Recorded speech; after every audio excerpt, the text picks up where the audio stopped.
we're replacing the speedometer cable on this Jimmy. This is gonna be in conjunction with another video we've already started. Ooh, don't worry about that. So just to let you know, it's gonna be a lot easier. You gotta disconnect the speedometer cable in a couple places under the vehicle and in the engine bay before you go up into the dash, because it just doesn't move at all. These things are a pain in the butt. If you look down here, bring that big old thing in here.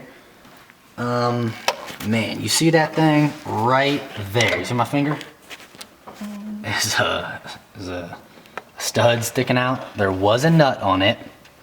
It was a 15mm nut. You could probably use something standard instead of metric, but that's taken off. It's still not enough. On the underside, there's like a 10mm that holds it and probably a 12. There's two other things on the underside that bolt it to the underside of the actual body of the Blazer or the Jimmy. We're gonna take all those off so that we can get it off this stud and have more wiggle room. So come inside here and let me show you why we're doing all that first. You gotta do it anyways because it feeds through those pieces. But on top of that, we have the gauge out, which is as much of a pain in the butt as anything else, but it doesn't move. I mean, the thing is, it's stuck and you can feel it stuck by something right about here, which is your speedometer cable. And it's really hard. You can reach up underneath the dash and unclip the thing, but it's a pain in the butt and we're replacing it anyways. If I was just removing the dash, I'd reach my hand up underneath here behind the dash and pull it off. But I'm replacing the cable because it doesn't work, and I'll show you why it doesn't work. On the underside, I checked it out before, it's completely trashed. We gotta replace it anyways. So I'm taking those things off underneath to buy myself more room, and then I'll show you how it actually comes off the back of the gauges.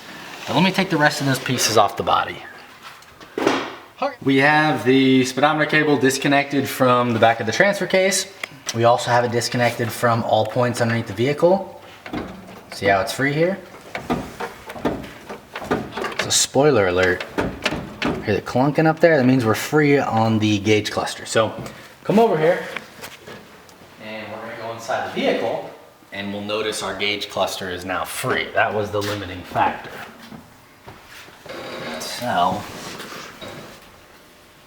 as you can see, we got plenty of room to work over here, and you can see your speedometer cable is right here. So now that it's out, it's easier to show you. Do you see this clip right here, this little sheet metal clip? This is what you have to push towards the gauge that will release your speedometer cable. The other side of this metal clip attaches over this ridge on the speedometer cable and doesn't let it out till you push it and then you pull this away. So that's how that works. We gotta disconnect the electrical and then we can get into checking out our light bulb for the choke, and we'll eventually replace our cable. We are about to replace the speedometer cable, and I was gonna run lines, but when I was looking at the choke, I noticed something else. Just looking in here, these engines are very simple. Once you've done one, you've done them all, and you start to notice things. Now, a symptom of this truck is the HVAC. It works, but it doesn't, right? None of the doors work, no matter what setting I put it on. Defrost, heat, air conditioning, it doesn't really change anything. So we know we have a vacuum issue. If the thing comes on and it blows air, high, low, medium, that means your electrical is probably fine and your ballast resistor is probably fine. But if what vents it comes out of never changes, that's gonna be a vacuum issue. These trucks, the HVAC has one line coming in for the vacuum, and it's right here. It's right next to your box for the HVAC, and it goes right through the firewall. It's just this tiny little line. This is the only thing that delivers vacuum from the engine to your HVAC to control all of your defrost, heater, air conditioning, all those vent doors. It's this guy. When I was in here, I mean, I knew that it didn't work. It just wasn't a big priority to me. I didn't really care. It's cut. Somebody chopped it. This engine was replaced. I'm assuming they just, they probably, whatever. For whatever reason, they chopped it. So that's why none of my doors work. Now also, if you look over here, there's a little T fitting, and this is completely open. Now this has to do with my windshield wipers and the squirting of the water and making those things go back and forth. That's completely open. So there's another huge vacuum leak. I don't know if these are hooked up at all. This isn't hooked up at all. The engine runs fine, and that makes sense because all the stuff on the engine, carburetor, all of the intake, it's all plugged off. When I replaced the carburetor, I was under here.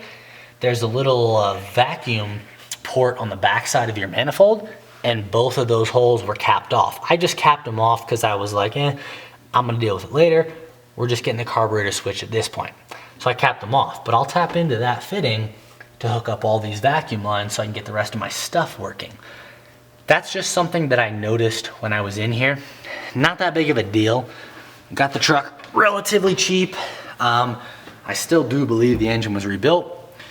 But I just wanted to show you something that I noticed as I was looking and going through this, and something about the HVAC, because I've done a lot of these trucks with HVAC and swapping air conditioning into trucks that didn't have it and all that sort of stuff. You need vacuum to that one little line. Now come over here, here's our speedometer cables, and I'll show you why the speedometer wasn't working. Here is the side that goes, this is the old cable, this is the cable I got from a junkyard. This is what goes into the back, well, false. This is the side for the gauges, and so is this side over here. These match up. It's got a little square stick in there. It's all mechanical, and so does this. So we're fine here. But if you look at the other end, this is the stock one that was on my truck. If you look down in here, there's no cable. There's some frayed wires and it's completely smushed. And then if you look at the one I got from a junkyard, presumably, I'm assuming it's gonna work. It's got, again, this square, let me push it back out.